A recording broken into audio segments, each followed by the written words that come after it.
Hello friends, welcome back to the new video. In this video guys, we are going to talk about how to set default font size in our Vivo phone. Guys, you want to set your default font style, so as you can set.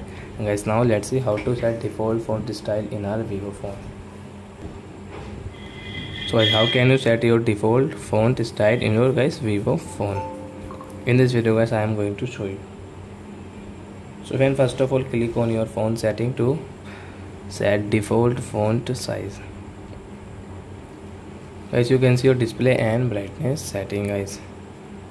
So guys, tap here font size. So as you can see guys, there are 5 to 6 sizes guys we have. So guys, you can use from it extra large, large and small.